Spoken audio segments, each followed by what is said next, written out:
Network of Now. It is Tuesday, October 13th, and I'm joined this morning by Adam Christensen. He's a candidate for Congress in Florida's 3rd Congressional District, and he's here this morning to talk about his campaign, Medicare for All, and what's going on in the United States government right now. This is the AM Report.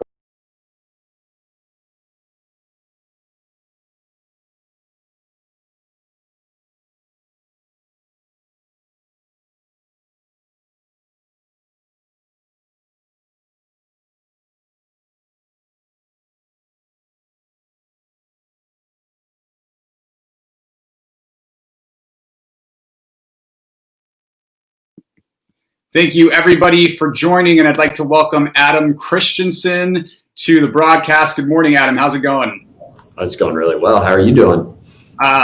Doing the best that I can, given everything that's going on. It feels like every single day is a new insane spectacle. It's just been a wild ride. How are you feeling over in Florida with everything that's been going on in the last few weeks? Well, actually, I'm feeling great. We have got a lot of numbers that show that we are in this hunt, and at the same time, the President of the United States is now coming to our district for the second time in order to essentially try to prop up the person we're running against. And so it's getting kind of good. That's kind of how it's going. And you're running in Florida's 3rd Congressional District, and I want to show our viewers just a little bit more about you. You're running on a campaign there that's on a platform of Medicare for all, fully funded public education, middle-class tax cuts, and universal child care. And what's really great is that this 3rd Congressional District, it includes a lot of different counties that is now one of the most expensive and competitive races in the 2020 election, which I think is really interesting, and I'm going to ask you for that. And here's a little bit of your contact information if people want to follow you. So what is going on in the 3rd Congressional District that has made this race so expensive and so competitive? Oh, well, number one, you got an entire campaign led by young people who kind of came out of nowhere and really shocked everyone. I mean, obviously we had the pandemic, and so campaigning had to be completely different. And so we actually started to pioneer a way that you could actually campaign in a digital way. And we built digital infrastructure. We did everything we could possibly do in order. And I think we actually reached more voters this way than traditional campaigning. So we had to think outside the box, and we had to do it with very little money. Now, the fact that we were able to do that just meant that once we actually got through the primary, we were just able to expand exactly what we were doing. And we were able to take exactly what we had, our ideas, everything like that, and we didn't water them down. We were told that to be competitive in this area, you should water down your policies. You should become more moderate. And my response to that was, that is the lazy and the easy way out. Like, I grew up in a conservative family and a Republican family, and every single Democrat that has ever done that, they have no respect for. Because at least somebody who refuses to water down their policy, they actually believe that that person believes what they're saying. And so for us, we found a whole lot of other ways that we could actually approach this. One big way that we found is just a rephrasing or a reframing of the things that we all agree on in a way that almost sounds conservative. So taking progressive policies and using phrases like corporate welfare, corporate socialism, middle-class tax cuts, all of these things that are buzzwords, and using them for the things that are actually going to affect people's lives. And on top of that, my day job, as most people at this point know, is catching fraud in the natural product space. And when we first got into this, we wanted to know exactly who we were running against. And we started to find things. And the more that we dug, the more we found. And then we stumbled onto what is maybe one of the biggest scandals in Florida politics history that involves the person we're running against. She made up the fact she didn't grow up on a cattle ranch in the country. She said that Obama bankrupted it. That wasn't true. She even claimed that she had been homeless, which was completely false. And we found all of these things. And then we found something even bigger from once she got into politics.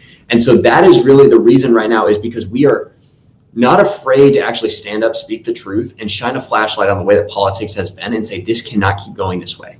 And, that's really been the difference. It's our energy, it's our ideas, and the fact that we are not afraid to speak truth to power, no matter what party it is, no matter who it is. And that's the biggest things about us that have changed this race. I think you touched on a few interesting points, and I want to address all of them. The first is your opponent, who is very problematic. And before I get into that, let's talk about the 3rd Congressional District and why the seat is opening up. This is a seat that's been held for the last 7 years by Congressman Ted Yoho, who you'll recall had a bit of a scandal himself. I don't know if it was 2 months ago now, because everything is just a blur. But he called Congresswoman Alexandria Ocasio-Cortez a bitch on the steps of the Capitol building. Effing bitch. Yeah, and I omitted the F word for to be polite, but that was the term. And my viewers aren't sensitive. You're good. But that was that. So Congressman Yoho is no wilting flower, and he has declined to endorse your opponent, who is a Republican, in this race, and did come out to say that she had previously been Congresswoman Ted Yoho's chief of staff and was demoted and moved to a district office position in 2013 for, quote, reasons not to be disclosed, which is a statement that Congressman Yoho later deleted, though he has not endorsed in the race. What is going on with your opponent there before we talk a little more about the district? Yeah, well, I think, honestly, that's a question that Yoho and Kat need to answer, because there appears to have been an incident that involved both of them, and it led to her being fired, according to Ted's son. And after that point, which was more interesting, is the fact that after she got back to Gainesville, Florida, she set up a private consulting company, at which point she was receiving money from his office as a deputy chief of staff, because for some reason, even though she was fired, he didn't take her off the payroll. On top of that, she was receiving money into this consulting firm with one client, which was Ted Yoho. And on top of that, her husband's lawn care company was receiving money from Ted Yoho as well. So 3 different revenue streams that we know of, all stemming from one incident. And what we also know is she was making more money after the incident, after she was fired, than she was before. So I don't know what's going on there, but it looks sketchy as hell. And somebody needs to do some sort of investigative reporting on this, because, I mean, honestly, this is insane. You got a person who made up her entire backstory, and on top of that, it appears that she did something. It was so bad she had to be fired, but for some reason she was making more money afterwards from the same person who fired her. And so that's where we're at right now. People understand, and people see this, and they know that politics is dirty, but they don't ever, all these things always get buried, right? Like, none of these things ever hit the news. Nobody ever actually comes out and says, this isn't right, and somebody needs to look at it, because, I mean, it's true. And we have all the documents that we've given to a lot of different reporters, and you know what the response is that we keep getting? It's too close to the election. My response is, of course it's too close to the election. Why do you think these things never come out? It's because people are afraid to actually speak the truth. And if the truth is never spoken, then nothing ever changes. Because if these things get buried and people get into office, despite them, what are we doing? We're asking for issues. We're asking for trouble. Yeah, it's insane. I think when it comes to disclosure and political office, I think it's very important that the American people and the constituents know just why and how and you make your money and to whom you owe your debts, whether it's the president of the United States and his owing $400+ million to some unknown entity, though I have an idea, or whether it's your opponent receiving large revenue streams from her former boss and congressman. I think that's very troubling, and Americans do deserve the answers to those questions. But let's talk a little bit about Florida. You forgot one thing. He has not endorsed her. Right. He has refused to endorse her besides all of these different things. And on top of that, he got her entrance to the Naval War College.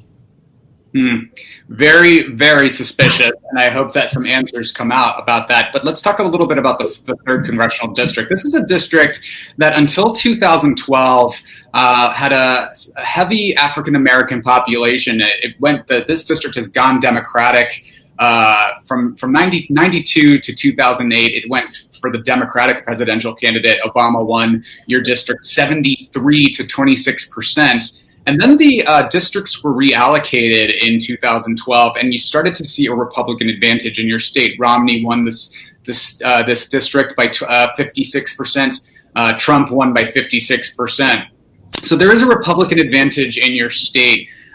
thanks to the reallocation, the redistricting. So how do you appeal to a more conservative base of voters in this district with ideas? I know you mentioned the way that you frame these progressive policies, which I think are very popular, when you don't call them the boogeyman words that the right has created to paint them as something terrifying for the American people. I think they're actually really digestible and popular. How are you going to sell something like Medicare for All to your district? So the interesting thing about every single one of the things that we've proposed is that it has an ROI greater than one. It has a return on investment that is bigger than one, which means any money that you put into it, you're getting more back. As every single business person understands, that is great, which means you just keep pumping money into it because you're going to get more back as an investment in the long run.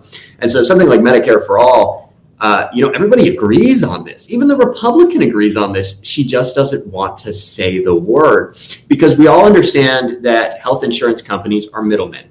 They don't do anything. All they do is take 30% of everything that we pay and they gum up the market. They create red tape. They create bureaucracy. They actually stop the system from working correctly.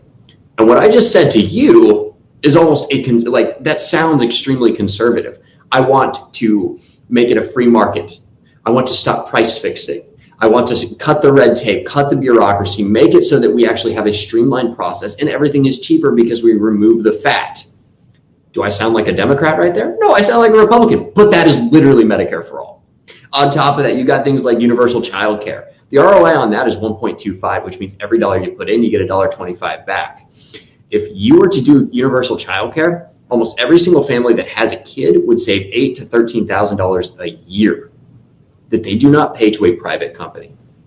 On top of that, you do the same. You do Medicare for All. That's $8,000 per employee that a small business no longer has to spend in order to cover, and they're able to expand, grow, recruit, do everything that they're able to do in order to compete because they don't have to spend $8,000 per employee. And what are those things? In reality, they are middle-class tax cuts. They are small business tax cuts. What are premiums and deductibles? They are death taxes. You can't pay them, you die. We've got a few questions asking the same thing from viewers, and I think this is a frequent point that people who oppose things like Medicare for All bring up, and it's, well, how are you going to pay for it? And I'll note that I have a fairly good idea of how you'll answer, but why don't you address that for our viewers? Well, I think I just did. If it has an ROI greater than one, it pays for itself. That is the answer. And so it doesn't matter how much something costs. It only matters whether or not you're going to get that money back and more. As every single person knows who has a business, you have to spend money in order to make money. And if you don't spend the money, you never progress. You just stay stagnant and eventually you die. That's what every business knows. That's what basically every institution knows. You either move forward and you progress, which we have not done in 40 years, or you stay in the same place and eventually you're gone. And that's really what's happened. We've kept trying to get back to square one around here. After every hurricane, we try to rebuild, we try to recoup the money that we lost, but we never move forward. I think it's really fascinating, too, that everyday Americans who stand to benefit from something like Medicare for All, but tend to affiliate more conservative or maybe identify as Republican, they will take up arms to fight something like healthcare for themselves, while also protecting the president, who's paid zero income taxes in 10 of the 15 previous years, or Amazon, which paid effectively no income taxes last year on billions of dollars in profit. And what is this about? Why are people so keen in this country to work against their own interests while also defending corporate interests simultaneously, when all it does is hurt them? They've gotten tricked. Simply put, look, my job is to look at products that have great marketing, great strategy, they look nice, they look pretty, and then tell people whether or not they're actually real. And what I've found is that essentially almost every product in every industry, the biggest companies, they don't have real products, they just have great marketing and branding.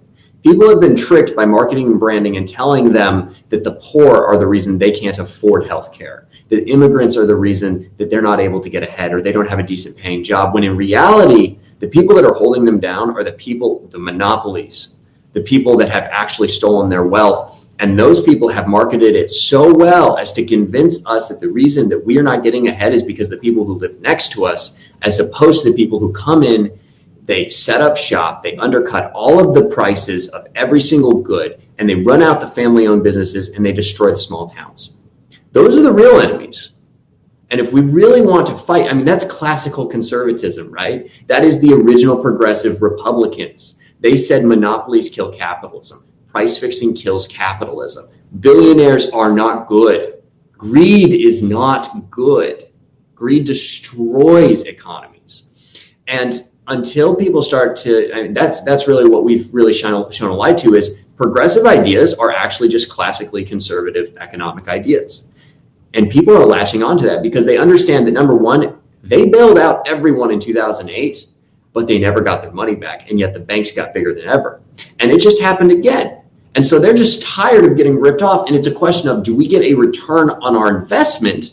Because taxes are an investment. If you're going to take money from us, I expect to get it back, at least in services.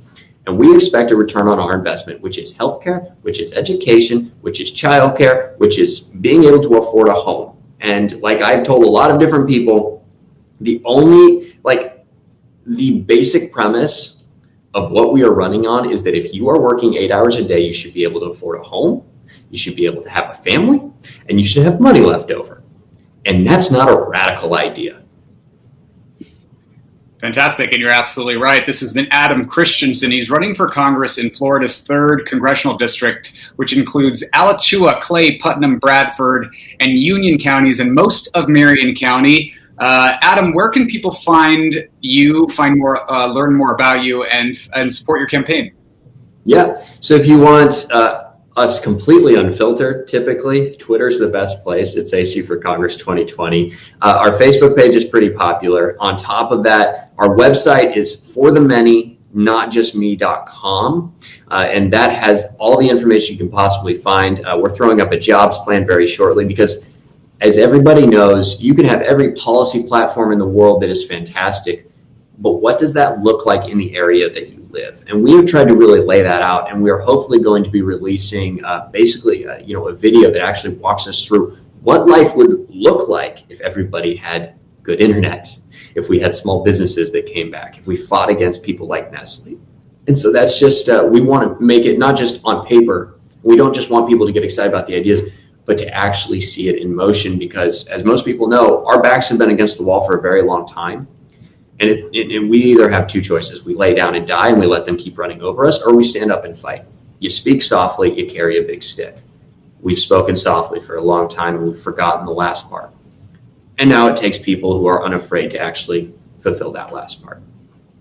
Fantastic. This has been Adam Christensen, candidate for Congress in Florida's 3rd congressional district, on the AM Report with Alex Mahajer for HAPS News, the network of now. We are live every weekday morning at 7:30 a.m. Pacific, 10:30 Eastern, with all of your quick, progressive political news and headlines to get your day started right. Thanks for joining. And if you like this content, if you like this journalism, please consider sponsoring it by visiting me at haps.tv/@Alex Mahajer. We will be back tomorrow. And thank you, Adam, very